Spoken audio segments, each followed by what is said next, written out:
Teman-teman semuanya, ya perkenalkan aku adalah Koko Cuan lagi. Ya, jadi setiap hari itu aku men-sharing informasi dan edukasi seputaran saham di Instagram ya teman-teman. Ya, kalian teman-teman bisa kepoin Instagram aku langsung di @kokocuan lagi. Oke, pada video kali ini ya aku akan mencoba membahas tentang salah satu saham yang cukup viral ya teman-teman, yaitu saham Unilever. Gimana nasib Unilever ya? Kebetulan ya pada saat video ini dibuat gitu ya, Unilever ini ditutup menguat plus 13% gitu teman-teman. Dan dengan juga volume yang sangat bagus. Nah, nanti pada video ini ya aku akan membahas Unilever dari berbagai sisi teman-teman ya. Mulai dari analisa teknikal, kemudian masuk ke bandarmologi, kemudian baru aku bahas sedikit tentang fundamentalnya seperti apa. Kemudian aku akan juga masuk dari sisi valuasinya, apakah masih murah atau tidak gitu ya teman-teman. Oke, langsung aja ke part pertama dari video ini ya. Aku akan bahas Unilever dari sisi teknikalnya teman-teman. Ya, Unilever ya, berdasarkan chart monthly ya, pada Januari 2020 lalu itu sudah turun ya sekitar kurang lebih 55% teman-teman ya. Teman-teman bisa cek ya. Dan ini merupakan penurunan yang cukup signifikan teman-teman, apalagi setelah stock split pada Januari 2020 lalu.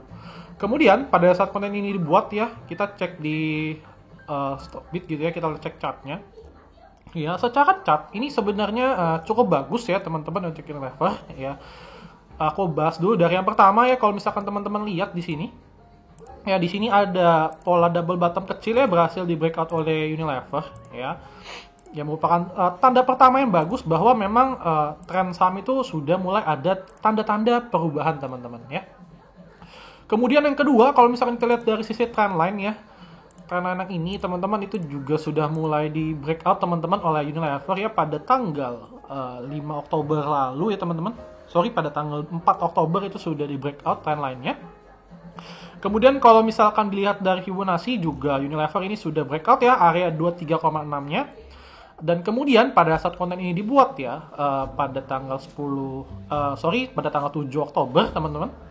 Ya, Unilever ditutup menguat plus 13% ya, naik 560 poin dengan closing 4830. Ya, Unilever ini berhasil breakout area golden area, salah satu golden area 38,2, namun tidak berhasil ditutup di atas 50% teman-teman. Nah, ini merupakan salah satu tanda yang bagus dari Unilever ya teman-teman, sudah mulai ada tanda-tanda pembalikan arah ya. Nah, harapannya kita adalah Unilever ini membentuk yang suatu nama retracement gitu ya. Dia ke sini, kemudian dia naik lagi, dia breakout higher high-nya teman-teman. Ya, ini supaya dia membentuk yang namanya pola uptrend gitu ya, terbentuknya higher low dan kemudian terbentuk lagi higher high teman-teman. Oke, itu untuk sementara dari sisi teknikalnya ya teman-teman. Kemudian dari sisi bandarmologinya teman-teman ya, kita bahas dari ketika dia breakout trendline-nya pada tanggal 4 Oktober gitu ya. Ini aku sudah set dari tanggal 4 Oktober sampai tanggal 7 Oktober teman-teman. Nah, di sini teman-teman bisa lihat ya bahwa dari tanggal 4 Oktober hingga 7 Oktober teman-teman, secara bandarmologi juga sudah mulai ada tanda akumulasi ya teman-teman. Ya. Dan kemudian kalau teman-teman lihat bahwa rata-rata atau average bandarnya itu berkisar dari 4.400 hingga 4.700 ya teman-teman. Ya, which is memang ini sudah mulai jadi bagus gitu ya, dari awalnya distribusi besar ya secara downtrend. Di sini kalau teman-teman lihat gitu ya, secara mingguan pun bandarmologi itu terus distribusi hingga akhirnya sekarang mulai ada tanda-tanda akumulasi di minggu pertama Oktober ini ya teman-teman. Total dari hutang yang dimiliki oleh Unilever itu sendiri ya, baik itu hutang jangka pendek ataupun hutang jangka panjang ya teman-teman. Nah, dari sini teman-teman bisa lihat sekilas ya bahwa dari segi total aset ya memang secara kecenderungan ini memiliki trennya up ya teman-teman ya. Trennya naik, tapi lama-kelamaan pertumbuhannya itu semakin kecil ya teman-teman. Di sini teman-teman bisa lihat bahkan di tahun 2020 itu bahkan asetnya itu sudah mulai menurun ya teman-teman. Sebaliknya dari sisi liabilitas ini kenaikannya lumayan cukup signifikan ya teman-teman. Kurang lebih itu dari 3 triliun ke 15 triliun itu kurang lebih sekitar hampir 5 kalinya ya teman-teman ya. Oke, kemudian dari sisi total ekuitas itu apa? Ya, ekuitas itu adalah modal bersih dari Unilever itu sendiri ya. Kalau misalkan aku analogikan sebagai bisnis martabak gitu ya teman-teman ya. Misalnya bisnis martabak tersebut di awalnya dibentuk dengan modal 10 juta, ya kemudian di tahun pertama aku pakai ini ya, misalkan bisnis martabak gitu di tahun pertama modalnya 10 juta ya. Modalnya 10 juta, kemudian di tahun pertama bisnis martabak tersebut untung 2 juta teman-teman ya. Nah, keuntungan tersebut itu bisa dialokasikan menjadi dua ya teman-teman. Yang satu adalah misalnya dibayarkan menjadi dividen kepada investor ya. Dan kemudian yang kedua ialah keuntungan tadi itu dibuat kayak semacam investasi di bisnis lagi gitu teman-teman, untuk bisnisnya itu berkembang menjadi lebih pesat ya. Berarti kita investasi ke bisnis kita lagi gitu ya. Nah, itu gampangnya adalah analogi modal bersih ya teman-teman. Jadi dari tahun 2008 hingga tahun 2020 gitu ya, modal bersih Unilever ini hanya tumbuh sekitar kurang lebih dengan CAGR hampir 4% ya teman-teman ya, dari 3 triliun ke kurang lebih 5 triliun ya. Jadi teman-teman bisa lihat bahwa dari segi pertumbuhan ekuitas ya teman-teman, ekuitas ini bertumbuh 4% gitu ya, tapi liabilitasnya bertumbuh kurang lebih tadi sekitar belasan persen gitu ya, 10% lebih ya. Tentu saja ini investor melihat bahwa ini memang menjadi risiko sendiri ya bagi si Unilever itu sendiri ya teman-teman ya. Itu dari sisi neraca saldo. Oke, next aku akan bahas ke bagian yang kedua teman-teman ya, dari segi pendapatan dan laba bersih Unilever nih teman-teman. Ya, kalau misalkan teman-teman lihat ya bahwa dari tahun 2008 hingga tahun 2020 memang kecenderungannya itu pendapatan Unilever itu naik ya teman-teman, dari sekitar 15,57 triliun ke 43 triliun dengan CAGR 9% ya teman-teman kurang lebih ya. Dan kemudian laba bersihnya itu juga memiliki kecenderungannya itu naik ya teman-teman, dari 2 triliun ke 7 triliun. Tapi teman-teman lihat di sini ya bahwa di tahun 2019 dan 2020 ternyata mulai ada kecenderungan bahwa laba bersihnya turun gitu teman-teman. Nah di sini teman-teman bisa lihat ini tahun 2018 ya besarnya kenapa teman-teman? Ini karena ada penjualan salah satu brand ya waktu itu. Kalau teman-teman ingat salah satu brandnya adalah Blue Band teman-teman. Jadi pada tahun 2018 Unilever ini menjual Blue Band, jadi dimasukkan ke komponen laba bersih sebagai one time profit teman-teman ya. Kemudian teman-teman lihat dari sisi pendapatannya juga teman-teman ya, bahwa ini memang naik tapi makin lama itu kenaikannya semakin sedikit ya teman-teman ya, dari 42,92 ke 42,97 ya. Itu dari sisi laba ruginya ya teman-teman ya, secara singkat aja. Oke, next. Kemudian aku mau kasih lihat di sini teman-teman dari segi penjualan Unilever itu sendiri ya. Jadi teman-teman bisa lihat aku ngebandingin 30 Juni 2021 ke 30 Juni 2020 teman-teman ya.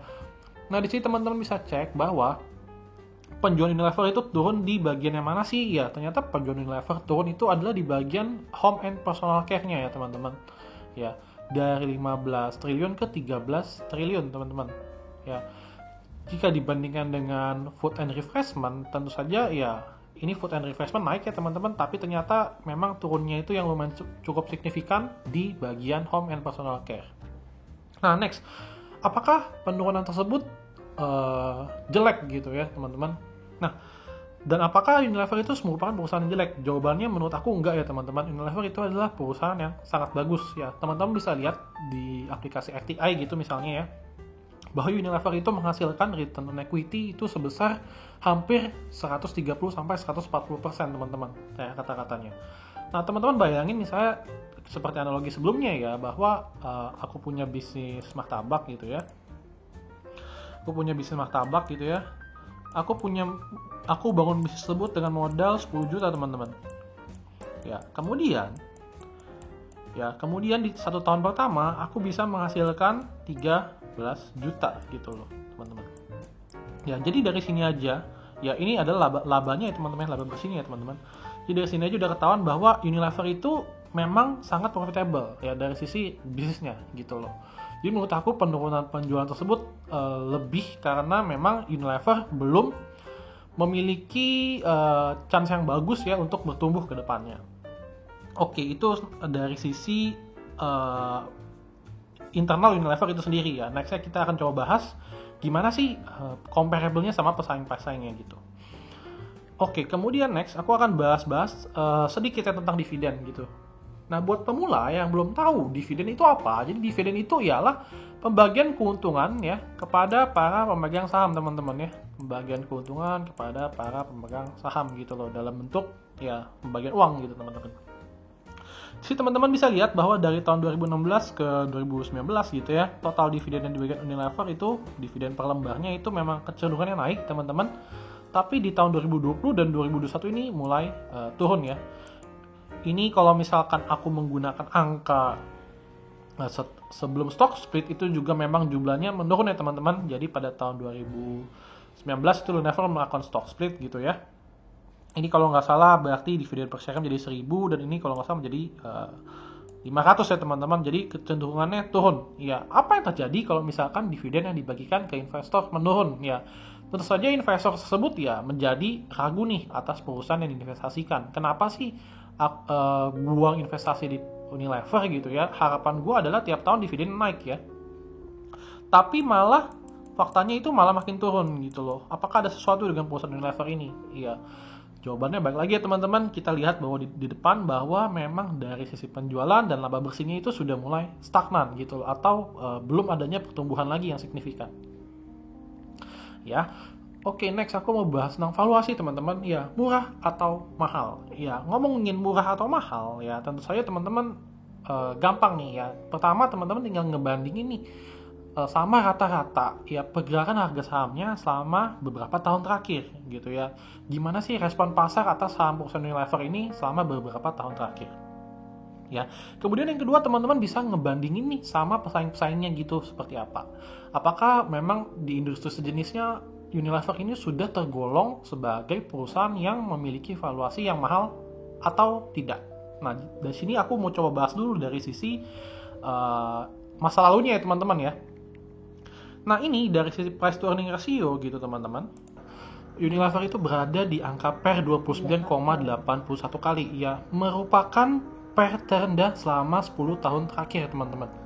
Ya jadi teman-teman bisa lihat di sini rata-rata per 10 tahun tersebut adalah 38,4 ya teman-teman. Berarti bisa dikategorikan Unilever ini termasuk dalam rentang harga yang masih murah dari sisi price to earning ratio-nya. Kemudian teman-teman lanjut, aku bahas dari si price to book value-nya teman-teman ya. Selama 10 tahun terakhir, sekarang itu Unilever berada di angka price to book value 45,24 kali. Ya, bukan merupakan yang termurah dibandingkan 10 tahun terakhir ya, karena di tahun 2011 ada 39 kali dan 40 kali. Tapi lebih murah dibandingkan rata-rata pasar menghargai Unilever tersebut, yaitu di angka 53,4 kali teman-teman. Itu dari sisi PER dan PBV sama 10 tahun. Next kita akan bahas tentang perbandingan pertumbuhannya teman-teman ya dengan beberapa pesaingnya ya. Kita tahu ya bahwa dalam melihat profitabilitas sebuah perusahaan ya teman-teman, hal yang pertama yang kita bandingkan adalah satu, pertumbuhan penjualannya. Jadi kalau misalkan analogikan seperti ini teman-teman, kita berjualan bisnis martabak ya teman-teman. Di tahun pertama martabak tersebut misalnya berhasil terjual sebanyak 100 box ya teman-teman. Kemudian di tahun kedua, apakah penjualan tersebut meningkat gitu loh menjadi 110 atau bahkan malah menurun teman-teman ya menjadi 90.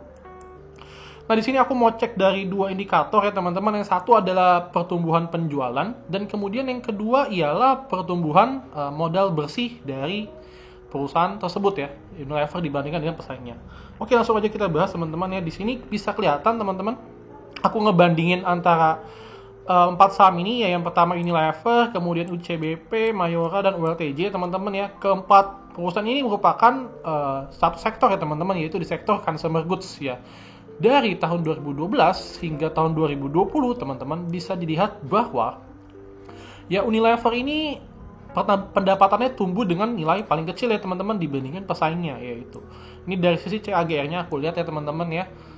Unilever ini berada di urutan terakhir dari sisi pertumbuhan pendapatan. Oke, kemudian dari sisi pertumbuhan ekuitas gimana? Sama teman-teman, ternyata dari pertumbuhan ekuitas juga ya, Unilever ini selama 8 tahun terakhir memiliki pertumbuhan yang terkecil dibandingkan pesaingnya ya teman-teman ya. 2%, sedangkan pesaingnya itu di atas 10%. Ya di sini kelihatan ya teman-teman bahwa memang dari sisi pertumbuhan pendapatan dan pertumbuhan ekuitas sendiri ya Unilever itu tidak terlalu besar dibandingkan para pesaingnya. Cuma memang ya Unilever memiliki hal yang khusus ya teman-teman dibandingkan para pesaingnya ya teman-teman, yaitu adalah nama brandnya ya teman-teman ya. Brandnya yang sudah sangat dikenal oleh masyarakat teman-teman ya.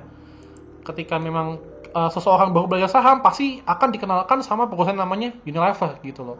Ketika seseorang ingin menabung saham, pasti seseorang akan diarahkan untuk menabung Unilever gitu ya teman-teman ya. Oke, nah next kemudian tapi dari si price to earning value-nya ya, dari sisi pairnya teman-teman ternyata Unilever ini ya tergolong termahal dibandingkan industrinya ya teman-teman ya. Kemudian dari sisi PBV-nya juga teman-teman merupakan yang termahal dibandingkan para pesaingnya. Jadi di sini dapat disimpulkan bahwa secara pertumbuhan profitabilitas ya Unilever ini tidak terlalu besar ya teman-teman dibandingkan pesaingnya, tapi market ini menghargai saham Unilever ini terlalu mahal gitu ya teman-teman, sampai akhirnya memang beberapa tahun terakhir ya market akhirnya mulai menghargai Unilever sesuai dengan harga yang memang sewajarnya dihargai gitu loh ya. Nah that's why ya teman-teman bisa lihat bahwa dari tahun 2013 hingga 2021 gitu ya, kenaikan harga saham Unilever ini memang yang terkecil ya teman-teman dibandingkan para pesaingnya gitu. Kenaikan harga saham ini tersebut itu dijuarai oleh ULTJ ya teman-teman ya. Sedangkan yang kedua adalah Emyor ya teman-teman. Di sini teman-teman bisa lihat bahwa Emyor ini memang secara growth-nya ya itu merupakan yang besar juga teman-teman, kedua terbesar dari sisi ekuitas, kemudian merupakan yang terbesar dari sisi pendapatan ya teman-teman. Bisa dilihat. Oke, jadi kesimpulannya gimana teman-teman ya? Kita akan langsung bahas ke kesimpulan. Kira-kira apa sih penyebab Unilever turun hingga saat ini? Ya teman-teman, yang pertama adanya penurunan pertumbuhan dan kinerja perusahaan. Tadi aku udah jelasin di awal teman-teman bahwa dari sisi laporan keuangan, kemudian dari sisi laporan laba rugi, ya di situ kita lihat bahwa memang terjadi perlambatan pertumbuhan teman-teman, baik dari sisi aset, ya kemudian dari sisi pendapatan dan laba bersihnya juga. Sedangkan poin yang kedua yang aku tekankan ialah kenaikan liabilitas Unilever itu lebih tinggi dibandingkan pertumbuhan modal bersihnya, sehingga akan menjadi risk sendiri ya bagi investor yang ingin berinvestasi di saham Unilever ya.